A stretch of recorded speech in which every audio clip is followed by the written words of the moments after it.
नैबे 1987 निफ्राय 2020 मायथाइसिम जे बड'लेण्ड आन्दालन सोमावसारनायाव जायफ्रा मुंख्लं जालांबाय बिथांमोननि बिमा सोरबा बिफा सोरबा बिदा बै 5 लाख अनसुंथाइखौ नेयै नेयै दिनै जिउ बावलांफिननो गोनां जाबाय।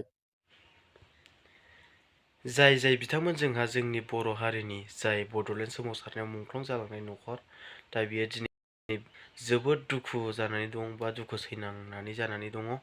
दा बेवहाय जोंहा मुंख्लं न'खरारि बे बिथांमोनहा दिनैहाय सरकारनिसिम जोंनि BTR सरकारनिसिम जोंहा अनसुंथाइ मोननो थाखाय खावलायहरदों आरो गावसिनि बे मुंख्लं न'खरफोरनो गावसोरनो खोथा होनाय बायदि दिनै 5 लाख रांनि अनसुंथाइ होनाय बेखौहाय आवगायनिफ्रायनो बुंबाय थादोंमोन जोंहा BTR सरकारा। दा दिनैसिमबो दासिमबो मोननो हायाखै जाहैबाय। दा बेवहाय जोबोद दुखु गोनां।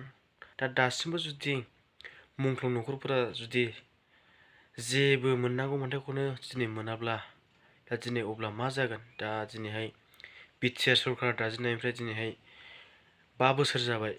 5 बोसोर जानायनि उनावबो दिनै मानो दिनै मोननांगौ रिहेबिलिटेसन बेखौ मानो होनो हादिया जोंना BTR सरकार प्रमद बर' दैदेननाया? दा दिनै मानि थाखाय होआखै? दा खुगायाल' मानो मिटिं दावथिनाव मानो गोदै बेफोरल' जोङो बुंनायखौ नुबाय थायो। दा बेवहाय जोङो बेसे नायबावनो नोंसिनि आरो नोंसिनि माखासे होगोन होननानै खोथा होनानै दिनैहाय आसायाव दोनबाय थानो मा दरखार जादों? दा दिनैहाय नोंसोरो होनो हायाबा होनो हाया बेखौ थारला बुं ससियेल मिडियानि गेजेरजोंहाय। दिनै बेवहाय मुंख्लं न'खरफोरखौहाय बेसेबां थगायखो आरो बेसेबां थगायबावगोन बे जोंहा दुखु गोनां।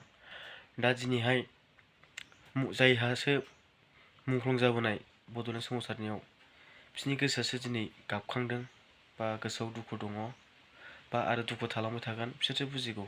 दा दिनैहाय गावजों गाव राजनितिकनि गेजेरजोंहाय गावजों गावल' गावनि मासियाव जिरायनो बा गादियाव जिरायनानैहाय गाव गावनि उदैखौल' नायनानै दिनैहाय जों रायजो राजा पाब्लिकखौ थगायनानै मा जागोन? जोंहा बे साननो गोनां रायजो राजाफोर।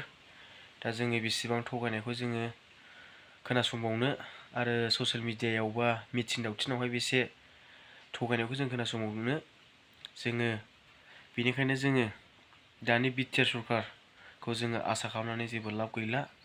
जोंहा मानो होनोब्ला रायजो राजा बा पाब्लिकखौ जोंहा अनसायग्रा गासैबो बिथिङावनो रायजो राजाखौ सापर्ट खालामग्रा बा हेफाजाब होग्रा जोङो बेबायदि राजनितिकखौसो जोङो सायख'नानै एबारनि BTC इलेक्सन जानो गोनां बेवहाय गाव गावनि बेसेन गोसा भटखौ होनो नांगोन आरो जाय रायजो राजानि गांनाय उखैनाय आरो मोननांगौ मोन्थाइफोर दङ जोंहा माखासे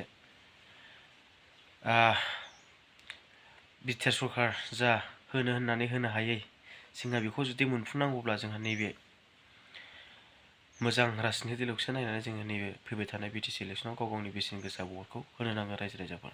दा बेवहाय जोङो सोरबा प्रमद बर' सोरबा गबिन्द सोरबा बिआर फेरेंगा जोङो बिसोरनि बुंनायजों थांफाबाय थानो हाया। बिसोर मानो होनोब्ला जा थगायनांगौ थगायखाबाय।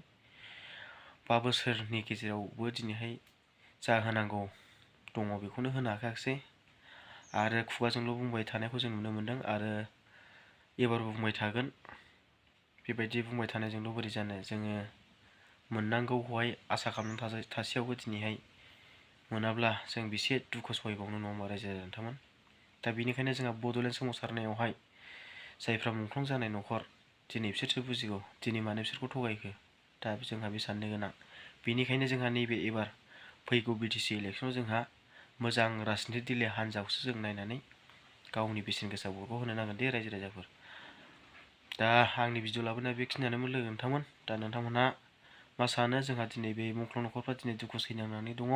दा बेनिखायनो नोंथांमोनाबो BTR सरकारखौहाय मा बुंनो सानो कमेन्ट सेक्सनाव बुंहर आरो जों रायजो राजायाबो हागौमानि ससियेल मिडियानि गेजेरजोंहाय दिनै BTR सरकारखौ जोङो सोंखारिनांगौ आरो मोननांगौ मोन्थाइखौ जों दाबिनानै लानांगौ।